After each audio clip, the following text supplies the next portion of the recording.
Okay, today is the ninth of Teves, the ninth day of the month of Teves. Tomorrow is the 10th of Teves. It's a very famous non-Jewish holiday, and interestingly, it comes out on this year on Friday, the 10th day of Teves, which is a fast day.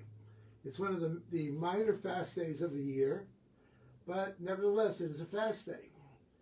It starts early in the morning at dawn, approximately 5:30 or so, depending on where you live in the world, and it finishes when Shabbos comes in, about 5:30 at night.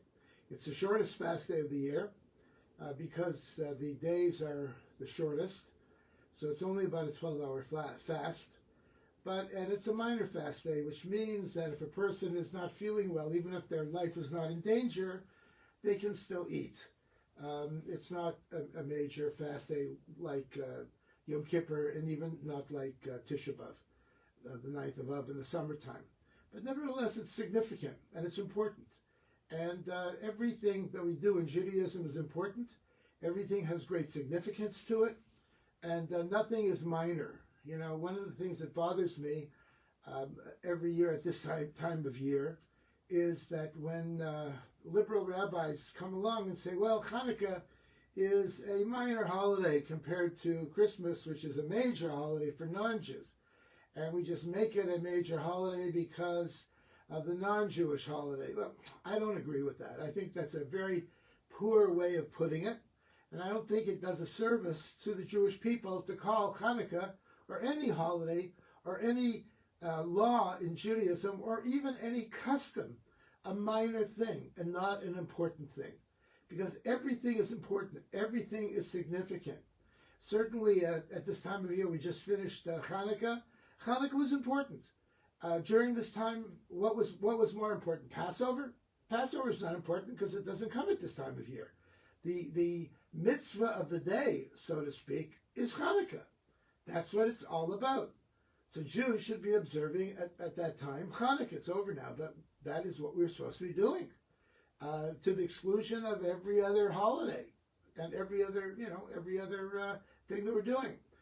And so it is the 10th of Teves. The 10th of Teves is a minor holiday. It commemorates the beginning of the siege of Jerusalem during the times of the First Temple period, when the Babylonian king Nebuchadnezzar laid siege to Jerusalem, which eventually led to the destruction of the Holy Temple, of the First Temple, and marching the Jews into Babylonian exile for 70 years.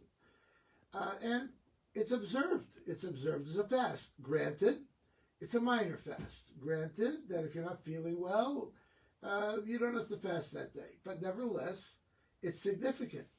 And its significance is mentioned in several ways. First of all, it's mentioned in the Shulchan Aruch. It's part of the Code of Jewish Law. The reason for it and the observance of it is mentioned clearly in the Code of Jewish Law. If it wasn't important, the Shulchan Aruch would not mention it. Another aspect which the Rebbe brings down, interestingly, is that Asar B'Teves, actually the 9th of Teves, the day before, is the Yortzeit, the anniversary of the passing of Ezra, the prophet Ezra, who together with Nehemiah wrote one of the books of the Bible, the book of Ezra, and he also was credited with rebuilding the Second Temple. He built the Second Temple in Jerusalem. He presided over the return of many exiles to Israel from Babylon, and the rededication, really, of Jewish life in the land of Israel, some 400 years before the Common Era, and therefore Ezra was very significant. In fact, today, many of the laws of Judaism that we do observe, the rabbinical laws, come from Ezra. For example, the laws of Muktzah. The laws of Muktzah say that on Shabbos, you are not only not allowed to write anything, take a pen and write something, but you can't even handle a pen. You can't even move something which its purpose is forbidden on Shabbos. And these are the laws of muktzah. Every Jew, every observant Jew knows about muktzah. We teach our children from a very young age, don't touch that, don't move that. That object is muktzah. You can't play with that battery-powered toy. It's muktzah. Where did muktzah come from? It came from Ezra. Before Ezra, there was no such thing as muktzah. So Ezra was a very significant figure in returning back Shabbos observance back to the Jews who lived in the land of Israel, since Shabbos observance was not so strong during that time. And Ezra was credited with many, many other things as well. But of course, his greatest achievement was in rebuilding the temple, rebuilding the second temple. So this occurred on the 9th of Teves. Some say on the 10th of Teves. It's interesting that it's questionable whether Nebuchadnezzar laid siege to Jerusalem on the 9th of Teves or the 10th of Teves. In fact, in the Slichos prayers that we recite tomorrow, we mention actually the 9th of Teves. Even though the fast is on the 10th, we mention it on the 9th as the significant day. But in reality, it is observed on the 10th. Why is it observed on the 10th if there's a question about if it's on the 9th or the 10th?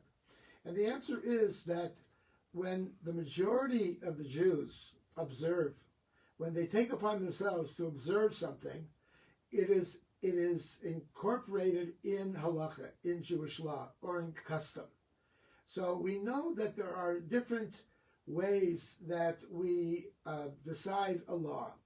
One way is, of course, the Code of Jewish Law, the Shulchan Aruch. Another could be for the prayers in the Siddur. We take a look at the Siddur. What does the Siddur have to say? Or what does the Jewish calendar have to say about something? And then a third or a fourth way is that we look at what common practice exists among the Jews. What do they do? What is common practice among we're talking about observant Jews. What did the majority of the rabbis say about it? I'll give you an example of this. Sort of strange, but what that? I'll give you an example. There is a custom, actually it's a halacha, not to eat fish together with meat. We don't do that. We don't eat fish together with meat. On Shabbos, you have your fish course, your filter fish or whatever you eat, and then you clear the table from the fish plates and the fish forks, and you make l'chaim, wash your mouth out with some water or some wine or liquor or something, have a piece of challah, and then you have your chicken soup. Because we shouldn't have the taste of meat together with the taste of fish.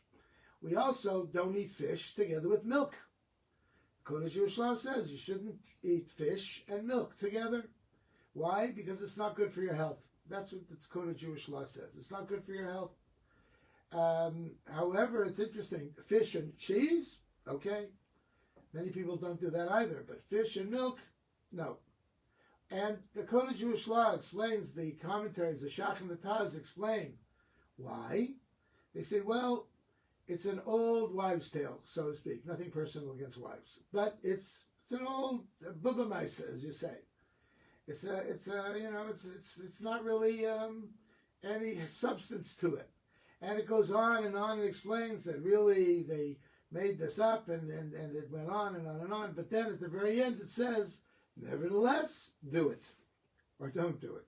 In other words, don't eat fish and milk, don't eat fish and meat. Why? Because it has become the way the Jews observe, the way the Jews do things.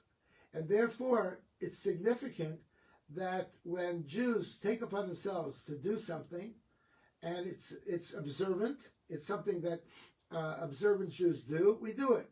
So therefore, the majority of the Jews have taken upon themselves to observe this particular fast day on the 10th of Teves, so we observe it on the 10th of Teves, even though some of the prayers refer to it as the 9th of Teves. But nevertheless, it is done on the 10th. The Rebbe brings down the Rambam, Maimonides, who says that all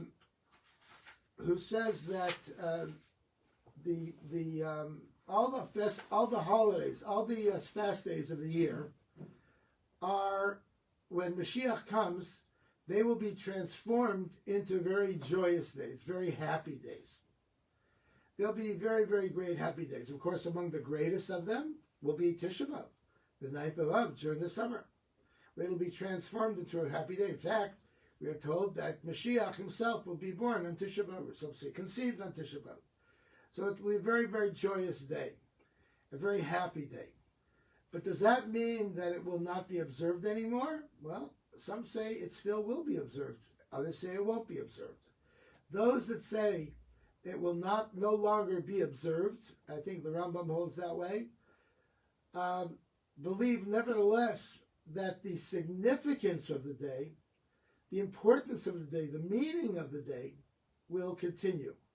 So even though we may not fast anymore when Mashiach comes on these days, the significance, the meaning of those days will still remain.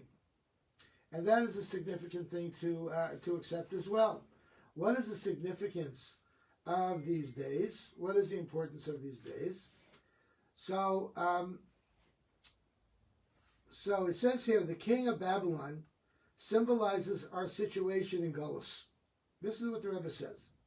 When it says that the king of Babylon besieged Jerusalem, this is symbolic of our situation in exile, in Golus.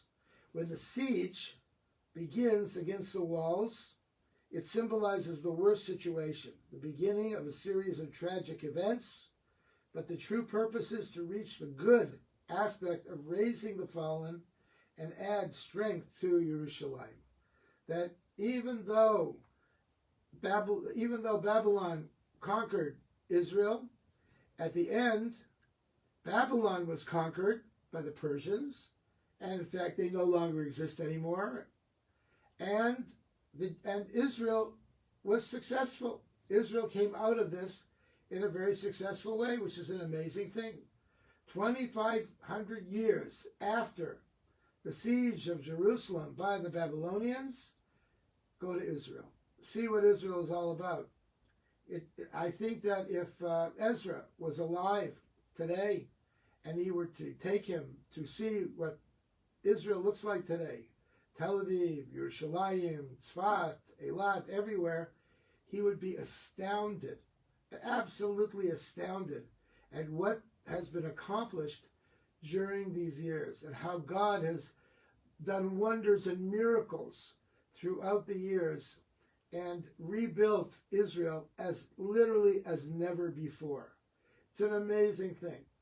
We know that when Israel was conquered by the Babylonians, Nebuchadnezzar marched most of them, not all of them, but most of them, into Babylon. And there, you would think that they would be in a very low state. But actually, it turned out, unbelievably, that Jewish life flourished in Babylon. There were yeshivas there. There was tremendous Jewish life. There were synagogues. The emergence, really, of the synagogue as we know it today was in Babylonian exile. And Jews had it so good in Babylon that when it came time for the Jews to come back to Eretz Yisrael, that Ezra brought them back to Israel, most of the Jews said, we don't want to go. Why should we go? We have everything we need here. It would be like the Jews in New York or in Los Angeles. We have a state of Israel. Let's all go. Most of them didn't want to go. The majority of the Jews, or at least half of the Jews in all the world, are not in Israel. Why? Because life is good for us in America or in England or in these places. And even in places where Judaism and Jews are being persecuted and there's anti-Semitism, still Jews plan on staying where they are. One of the countries that's experiencing terrible anti-Semitism today is France. But there are something like 400 or 600,000 Jews who live in France. And many of them are moving to Israel, granted, but the majority of them are not. The majority of them have chosen to stay in France. Why? Because France has a comfortable lifestyle, just like America, a very, very comfortable lifestyle. We have friends who moved to Israel. In America, in San Diego, they lived in a huge house, a beautiful home, with all kinds of amenities. In Israel, they're living in a 3 or 4 bedroom apartment building someplace, crowded in together with other apartment buildings. It's a wonderful thing that they've chosen to move to Israel. But certainly their life in America would be much more pleasant if they were to stay in America. And for that reason, Jewish life has remained strong in America. That's why the Lubavitch Rebbe chose to make New York his central headquarters, because the majority of Jewish life is still going to be outside of Israel, in Chutz La'aretz. So the Jewish people chose, really, the vast majority of them, and at that time, with Ezra's time, there were probably about 1 million Jews in the world, and they chose to stay in Babylon, perfectly happy.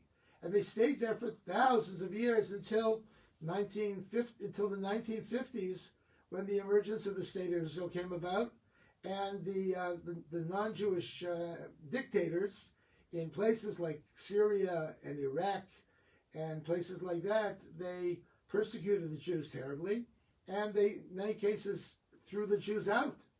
They evicted the Jews from their countries.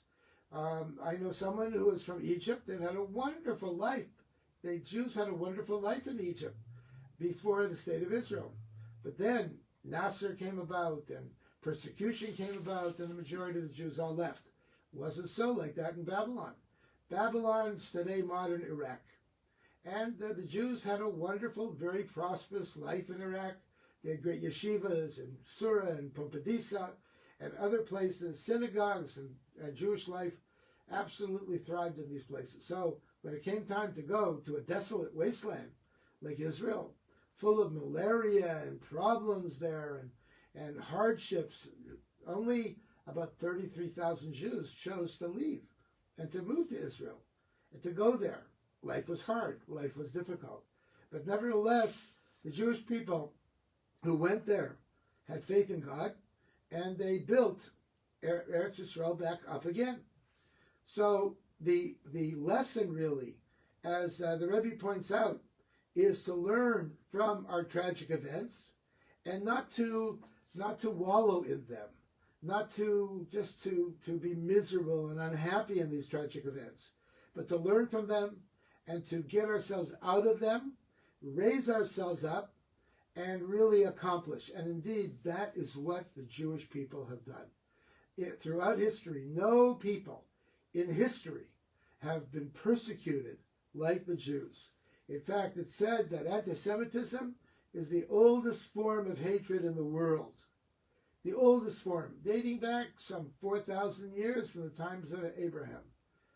4,000 years of hatred, off and on. There were good times and bad times.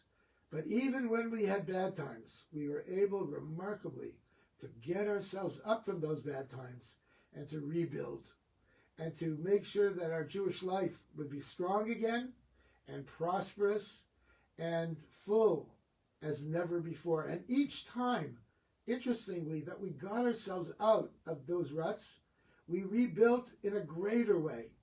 We even got better and bigger than before. Each time it was an improvement. The second temple was a greater improvement on the first temple. Perhaps not in holiness, but in terms of the physical structure, the way it looked, and the people who went and attended it, it was clearly much larger, and more people attended the various celebrations there than in the times of the first temple. The first temple was a much more modest building, and the people there were many fewer people there, not like the second temple. The second temple was destroyed, and it looked like Jewish life was finished. So Jews scattered all over the world, which was at that time Europe and Asia, parts of Africa. But they scattered 2,000 years ago. America was not discovered yet. South America was not discovered yet. So Jews spread out. Everyone was really writing the death certificate of the Jewish people. It was all over. 2,000 years ago, it was over. It looked terrible. It looked horrible. Jews were marched into captivity. Jews were made slaves. And the Jews suffered terribly. But what happened? Jews picked themselves up, and established themselves in communities that they never lived before, places like Spain and France and Italy and throughout Eastern Europe and Western Europe, and of course in Russia, and throughout the Russian Empire, the Ukraine and Latvia and Lithuania and places like that. All over, Jews spread out, and they became important people in these communities, and they built synagogues and schools and mikvahs, and they prospered in these places. So much so that when the state of Israel arose in 1948, again, same thing. They didn't want to go. The majority of the South African Jews, why should we go there? We have 5 maids who serve us day and night. We live in mansions. Life is very good for us. Why should we leave? Why should we leave a modern, flourishing civilization to one that is backwater, secondary, hard, and in many cases even dangerous? Why should we go? So the Jewish people nevertheless chose to go, and they chose to rebuild. And indeed they did. And through the modern era. So what the fast days represent are hardships and difficulties. If we read the Talmud in the Tractate of Gittin, it refers to the story of the destruction of the Second Temple at length, and the hardship and the horrors that took place at that time, literally with mothers eating their babies, fetuses, horrible things. And I'm sure when they did these things and when they experienced the hardships that they experienced, they thought this was it. As the rabbis who walked past the Temple Mount during the times of Rabbi Akiva, and they cried, and Rabbi Akiva laughed, and they asked Rabbi Akiva, "Why are you laughing?" And he said, "Because I'm seeing that the prophecy has been fulfilled, and now we will rebuild. And now we'll start a new era." There's no reason to cry. Crying is for the past. Crying is for the old times. In the parsha we read that Yosef, just before he revealed himself to his brothers, he stepped away from them, and he hid himself from them, and he cried. And later, soon after that, when he was reunited with his brother Binyamin, the other son of their mother Rachel, both of them cried. They both cried. What is crying all about? So our sages tell us that you cry over something that you really have no ability to do anything about it. Crying is a response to frustration. I can't do anything, so I cry. But if you have the ability to do something, or you get yourself up and do something, you don't have time to cry. There's no need to cry. Get up and accomplish and do. I remember when I first came to this community in University City in San Diego, we went through several different projects, 2 or 3 projects, to get finally our beautiful synagogue. And the community started to grow, but the buildings weren't there. And one project after the other flopped for various reasons, even though in many cases we had the funds, but they didn't work out.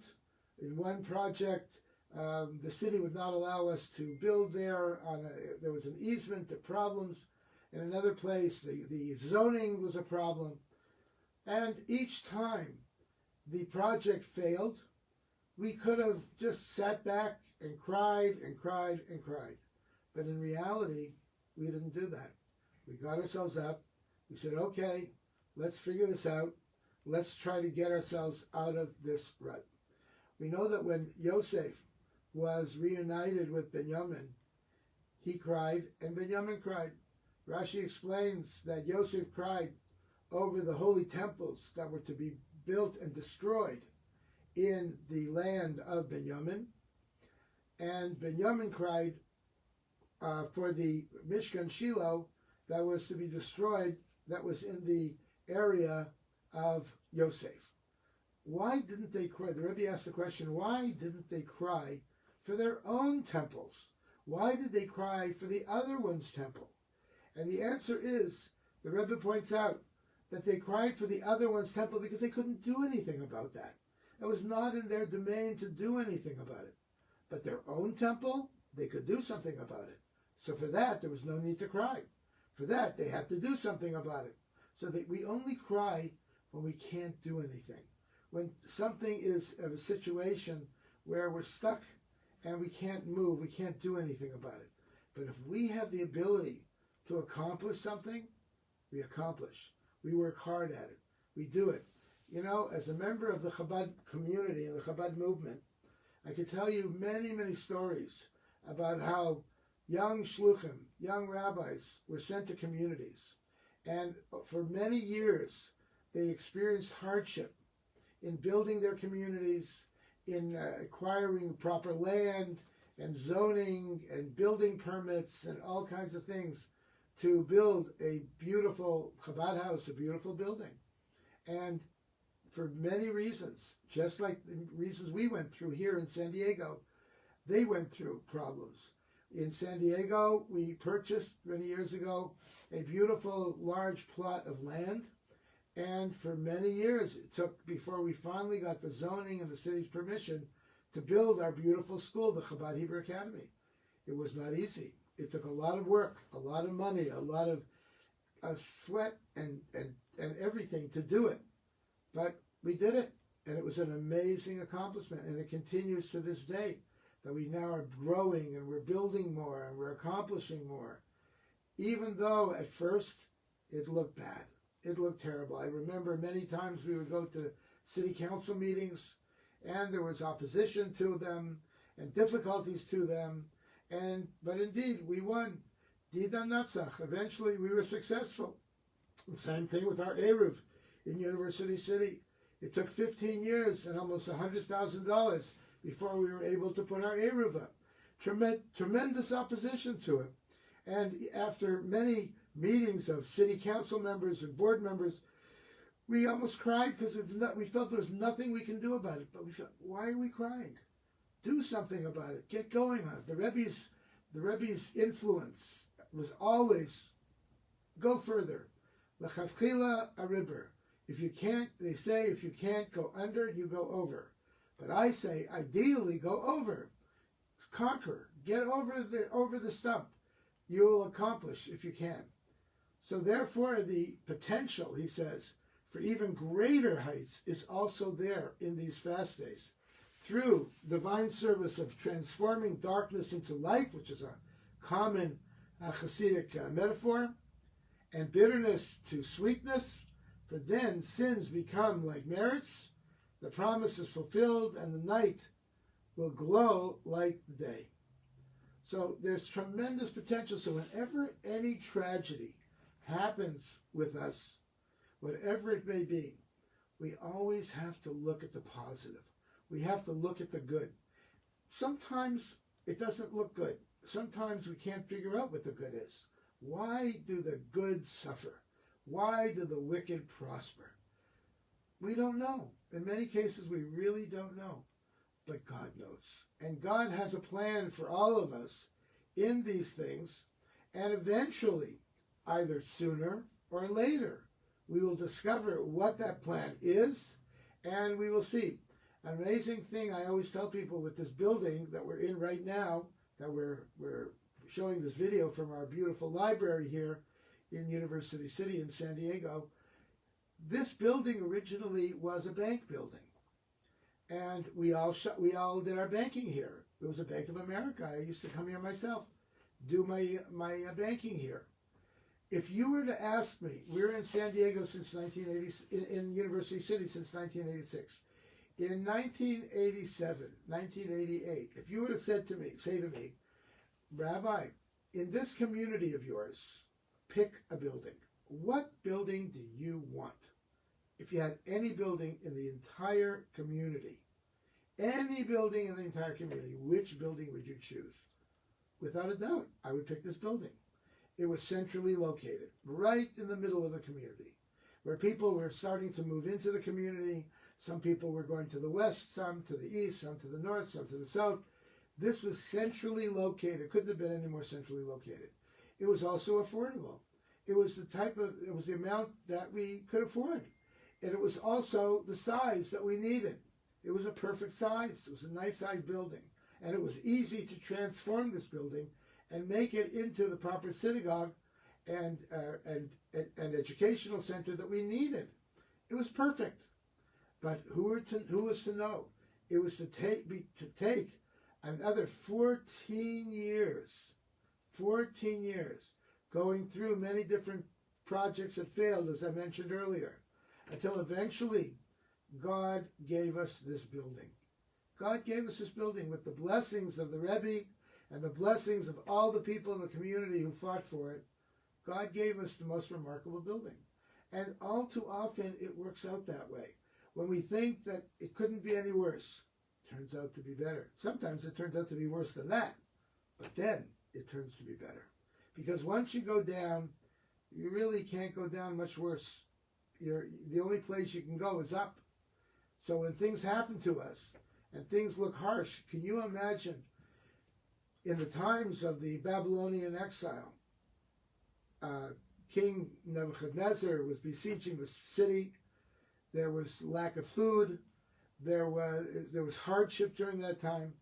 And the Jews during that time would think, oh yeah, what are we going to do? How are we going to get through this? It's going to be very difficult. They walked along the road, which is now Derech Hebron, the way to Hebron, and which goes to towards Babylon. If you continue on that road, it goes all the way into Iraq. And they marched past. And on the way outside of Jerusalem, they stopped by the grave of our mother Rachel. They stopped by her grave, she's buried right off the Derech Beis Lechem, as they say, the road to Beis Lechem, to Bethlehem. She was buried right there. I remember in 1973 when I first came to Israel, there was a tiny little building there with an arch, I remember. There were two soldiers who were stationed, one on each side of it. And we went in, it was a very humble, small building. And that's where Rachel is buried. And they walked past Rachel, thousands and thousands of Jews on their way, fleeing Jerusalem, on their way to Babylon. They passed by that holy site. And Rachel prayed for them. They went for her blessings and her prayers. And eventually they came to Babylon as refugees. They were refugees in Babylon. And it says, by the waters of Babylon, the prophet Yirmiyahu writes, Al naros Bavel sham yashavnu gam bachinu es Sion. And there, by the waters of Babylon, we prayed, we cried, and we mourned for the temple and for our life back in Israel. Sham yashavnu, there we sat, gam bachinu, we cried as we remembered Jerusalem.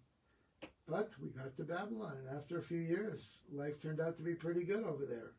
And we had a very successful life, similar to Jews who came penniless to Ellis Island in the early 1900s. They came from Europe. They came from sometimes large cities and other shtetl, smaller cities, towns, villages. They came to New York with nothing or just the shirts on their back, as they say. And they thought, what are we going to do? We don't speak the language. We don't understand the culture. We are in a foreign land. Back in Europe, in many cases, they were the majority in many towns and villages. They were the majority. A town or a village could have several synagogues, several different schools, yeshivas. And here they had nothing, and they didn't know anybody, or they knew very few people. But nevertheless, they made it, and they were successful. And they prospered here, and they did very well. And they built a Jewish life here, and they built a life for their families. And they became very, very philanthropic. They gave tremendous amount of money to tzedakahs, to charities, not just in America, but in Israel and throughout the world. Who would have ever imagined that the Jews would have had such success and such prosperity here in this land? An amazing thing. Where more Jews are studying Torah than ever in the history of the world, where more Jews attend synagogues and go to shul than ever before, where life is free and life is prosperous, and literally sky is the limit. So would we have believed that when we are marching out of Israel to Babylon, to an unknown future. So the lessons that we learn from that remain with us, even though perhaps the actual events were very tragic and very horrible, but nevertheless, we learn from these things, and we always will. And even when Moshiach comes, and we may not observe these fasts anymore, but nevertheless, we will continue to learn the lessons from these fasts. The Rebbe continues, he says, in the inner quality of the last day, when Moshiach comes, will be evoked and revealed by increasing charity. There'll be an increase in charity. That'll happen. It says, your commandment is very wide, refers to the precept of tzedakah, that on fast day, on fast days we are to increase our giving of charity, increase our prayers, and of course fasting as well. And all of these things have to do with causing us to return back to Israel, return back to the Holy Land, and to rebuild our lives, our communities, and our families once again. So it says in the Gemara, in the Tractate of Sota, Ma'aseh Avos Siman Labanim, the actions of the fathers, what happened to our patriarchs, our fathers, are a sign for the children. So he says this will help us to see the division of Torah in its proper context. The last 4 books of the Pentateuch deal with the story of the Jewish people, mainly after the giving of the Torah at Sinai. The giving of the Torah took place towards the beginning, near the beginning of the book of Exodus. Then after that, you still have the book of Leviticus, Numbers, and Deuteronomy, and a good half of the book of Exodus as well. So the story of the fathers is told to us in Bereshis. That's the beginning of the Jewish people in the book of Genesis. Although they lived before the giving of the Torah, their lives served as a source of inspiration and strength for their offspring. The lives and deeds of the fathers set the path for the children. If we take a look at the Torah and we see how our ancestors lived, what they went through, what they accomplished, the hardships that they went through, the difficulties they went through, and how they got out of it, and how they prospered, it should be a sign for us as well. Each one of the 3 patriarchs, Abraham, Yitzchak, and Yaakov, their wives initially were all barren. They had no children until old age. They wandered a great deal. Even Abraham ended up going to Egypt and back. Yaakov also traveled to Egypt and traveled around. And even Yitzchak, who never left the land of Israel, he did not stay put. He traveled around the land of Israel. He dug wells in various places, and he went around here and he went around there. So their lives were lives of wanderers, and indeed we can learn from them as well. We Jewish people are also wanderers. We traveled all over the world. Most of us, you who are watching this particular video, I can ask you, where are your family from? In my case, my mother was born in Toronto, and here I am in San Diego. My father was born in Connecticut, and their parents were born in Europe, in Austria, in Poland, in Galicia, in these types of places, and they found themselves all the way to a new land. So we can learn from them also as we traveled around, and we raised up the communities that we raised up and what we accomplished as a result of that. After 120 years, when our time is up on this earth, we will have to ask ourselves that question. What have we accomplished? What have we given to the world? What have we accomplished?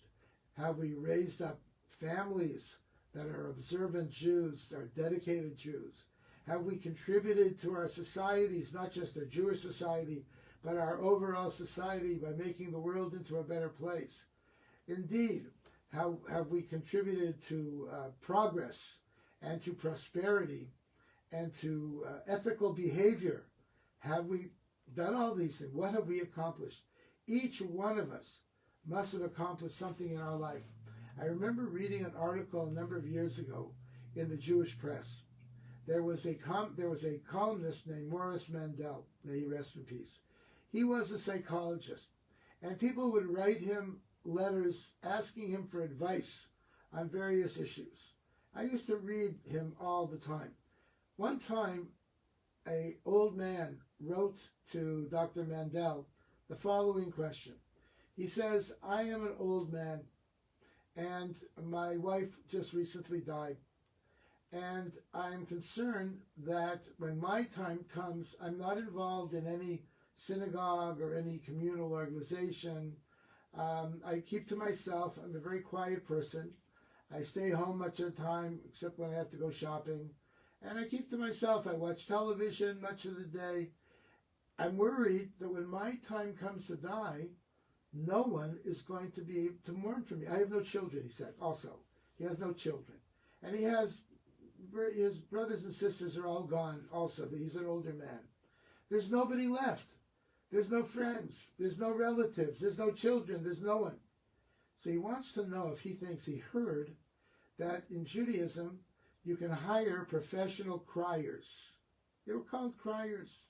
And they would come to your funeral, and they would be paid to cry for you, to mourn for you. And he said, what do you think of that idea? Should I do that? I'm sure the rabbi could probably arrange that. You know, sometimes the rabbis make a minyan. If there's no minyan, the rabbis will make a minyan. So what do you think? Is that a good idea? Should I consider that? Dr. Mandel writes as follows. He says, how sad it is that you need to hire professional mourners. How sad that is.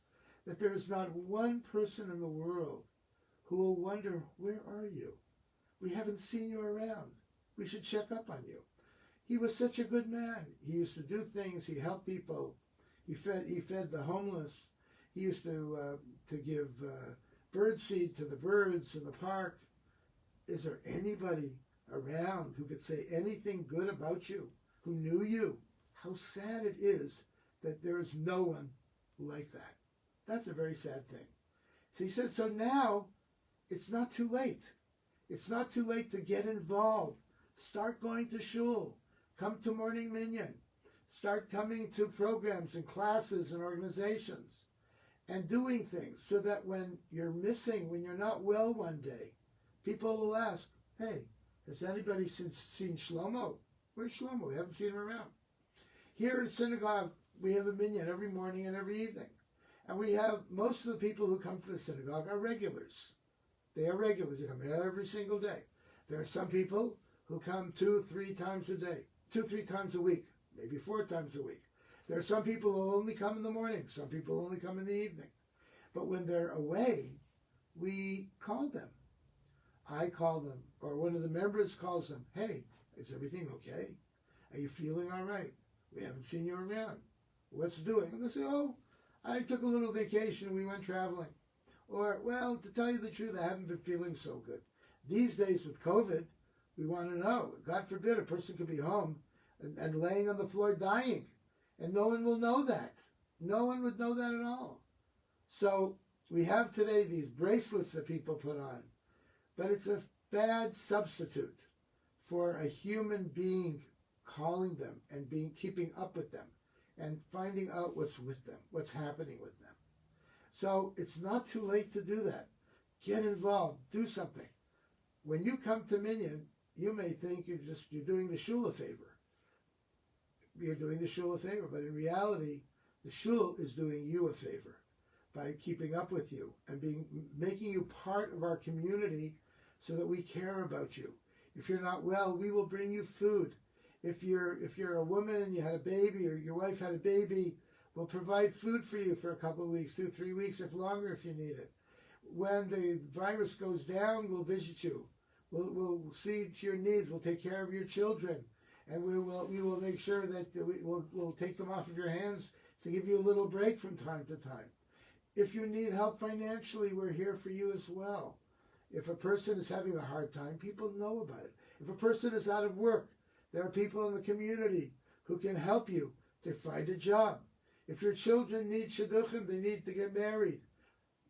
By being a part of a community, you are part of a network of people who know other people, who could very possibly help in that regard. How many marriages have been made by people in shul, by people who know people in shul?